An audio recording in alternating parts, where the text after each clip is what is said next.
Hi everybody, today I want to tell you about all the challenges that we've had with breastfeeding, and there have been plenty. We've run the gauntlet with bad latch, Foremilk, Hindmilk imbalance, and dairy and soy sensitivity, and many more. And I'm making this video because I think it's important for you to go into breastfeeding with eyes wide open about what are the types of challenges you may face and what overcoming those challenges actually looks like. And I think if you have the knowledge ahead of time, that's going to help you to reduce a lot of frustration and worry. I hope this video brings you value. If it does, leave it a like, and of course, consider subscribing and sharing it with your friends. Stick around till the end to find out whether we're still breastfeeding and what I think of the breast is best movement after 4 months of actually breastfeeding. Here we go. So everyone, like I mentioned, the first problem we faced was a bad latch. With a proper latch, your baby's lips should be flanged and their mouth needs to be open really wide so the nipple is basically touching the back of their throat. Now, my wife and I took a breastfeeding class before we had the baby, so we thought we knew what we were doing. But guys, like anything in life, it's not the same when you're actually doing it. After the birth, which in our case was a C-section, you're tired, you see the baby sucking on the nipple. Don't say nipples, say like suckling. Suckling? Like, just don't say nipples. Why? It's weird. You're weird.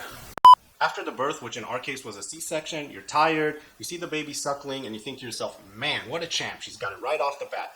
Nope. Do yourselves a favor, ask for a lactation consultant as soon as possible. By the time we got a lactation consultant to help us fix the latch, it was too late. My poor wife actually had scabs, and the pain and suffering involved with breastfeeding just became excruciating to watch. If you're already suffering from this, we tried all the lotions, and the thing that finally ended up working is called triple nipple. It's also known as Apno, and this does need a prescription, and actually most insurances won't cover it because it's a compound, but it's worth every penny. And to avoid this, like I said, most labor and delivery hospitals will have lactation consultants on staff. Take advantage of their experience while you're in the hospital as much as you can and as soon as you can.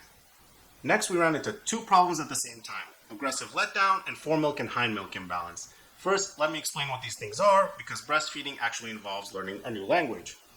So after the baby's been suckling for a few minutes, they basically stimulate the milk ducts to release a flow of milk, which is called a letdown. And the first milk that the baby gets is called the Foremilk. It has a higher percentage of sugar and less fat than the Hindmilk, which usually comes down after about 10 to 15 minutes of nursing. And the Hindmilk helps the baby stay full for longer and gives it all that good fat that they need to gain weight. So as soon as we got this latch thing figured out, we noticed that our baby was stimulating a letdown and then coming off the boob screaming. So it turns out that my wife had this thing called an aggressive letdown. Yes, that's actually a thing. And for the baby, it's basically like drinking out of a fire hose. And at the same time, we noticed that our baby's poop was green. Now, it's perfectly normal for the baby's poop to turn from gooey and black to green and then to yellow during the first few days. But our baby's poop went back from yellow to green, and that was caused by a Foremilk Hindmilk imbalance. So we went to our trusty lactation consultant and asked them what to do, and they suggested to express some milk from the breast before feeding the baby. Now, it's a little bit counterintuitive to actually get rid of milk when you're trying to make sure that the baby is eating well and gaining weight, but this actually helped her to handle the letdowns better and get to that Hindmilk, which was really important, and so it solved both of our problems. Now, to express the milk, you can either hand express it, and there's plenty of videos online explaining how to do that. My wife actually found a really good silicone manual breast pump, which basically you just squeeze it once and it creates a vacuum and then pulls all the milk out. So that was really nice and efficient. So once we figured out those problems, we thought, hey, we're golden. We're just going to coast on our road to freedom. Next came the dreaded dairy and soy sensitivity problem. We noticed that our baby was arching her back a lot and crying, and we initially thought that this was some form of reflux, and we told the pediatrician during our next appointment, and she decided to run a guaiac test. So guaiac test basically involves rubbing a baby's poopy diaper against a piece of paper, and if the piece of paper changes color, that indicates that there's microblood in the stool. And the reason for blood being in there is usually dairy and soy protein sensitivity. And unfortunately, the solution to that is for mom to go on a diet that avoids dairy and soy products. Now, the problem with dairy and soy is that those proteins are larger than other proteins, and so the baby's immature digestive system has a very hard time handling them. So this isn't a lactose sensitivity issue, so actually you can't even use lactose-free products. And for us, this was a horrible judgment because dairy is a big part of our diet. We love making homemade mac and cheese, baking homemade pizza, and generally dairy was a huge thing for us. And unfortunately, it typically takes up to 1 year for the baby's digestive tract to mature enough to handle these proteins.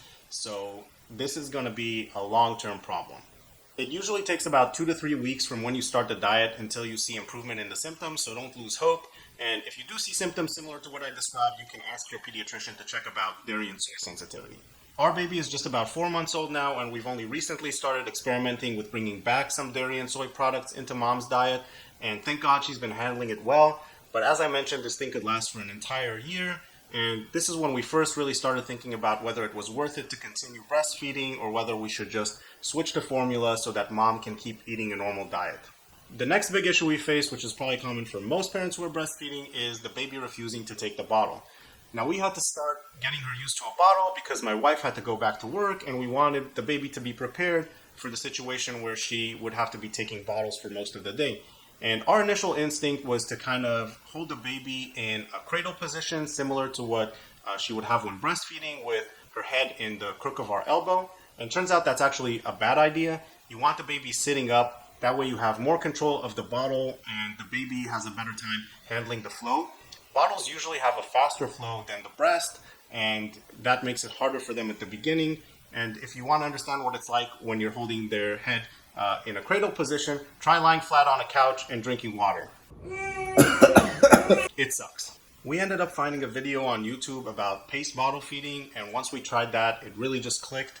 I'll leave a link to that video in the description below, but honestly, there's a ton of good videos out there. Another problem we had with bottle feeding was that all of a sudden the baby just refused to get near to the bottles. Now, we're not 100% sure what happened there, but we think that because we were using a variety of different plastic bottles that we got for free with the registry gift boxes, they kind of started taking up a sort of smell, even though obviously we were cleaning them, and she just didn't want them anymore. So we ended up transitioning to glass bottles. Unfortunately, as we were figuring out all this bottle feeding stuff, the baby was getting frustrated with the low flow nipples we were using on the bottles, so we decided to get 2-hole nipples to make a faster flow. So this was nice for her because it meant she didn't have to work as hard. Unfortunately, once she got used to the fast flow, she didn't want to take the breasts anymore. This ended up being a big problem for us because at some point we ran out of our stored breast milk and had to breastfeed her. This really caused a lot of stress and anxiety, and the way we solved it in the end was basically we just had to fight with her for a week until she got used to the breast again. And you can guess what happened next. She didn't want to take the bottles anymore. So there's a real art to making sure that your baby is able to eat in all of these different situations. And what we're facing right now is distracted eating. So as our daughter has grown, she's become much more aware of her environment, and she gets distracted very easily during feedings, which makes them take a lot longer and be a lot more of a hassle. So we still don't actually have a solution for that problem. Leave a comment below if you have any suggestions on how to solve distracted eating. So that sums up all the problems we faced over 4 months. Now to the big question, are we still breastfeeding? So the answer is yes, we are still breastfeeding, but honestly, we were just 1 to 2 bad feedings away from completely stopping and switching to formula. And honestly, I don't blame anyone who does. There's nothing wrong with formula feeding your baby. Plenty of babies have grown up with formula and come out completely healthy. And literally, the only thing that the pediatrician or lactation consultant cares about when you come there is the baby gaining weight? Is it properly gaining weight? Yes, good. That's the most important thing for their health. Does breastfeeding have some advantages? I believe it does. Obviously, it's cheaper, it's more readily available when mom is around, and it does change its content over time to adjust to the baby and provides antibodies for mom against disease. But honestly, after 4 months of breastfeeding and all the challenges that we faced, I've come to the conclusion that the most important thing for the baby's health is to have a happy and calm mom, and sometimes all the trials and tribulations that come with breastfeeding just really put too much stress on both parents. There's this whole breast is best movement, which tries to put a lot of pressure and kind of guilt trip moms into breastfeeding, and I think it's ridiculous. Like I said, plenty of babies grow up just fine on formula.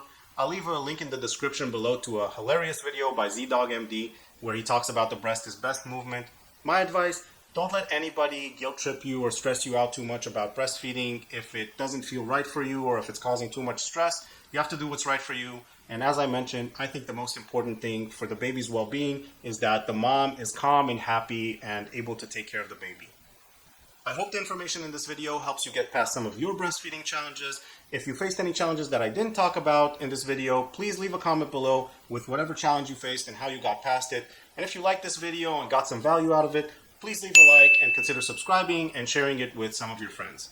Thank you all for watching. Click that handsome face to subscribe. See y'all next time.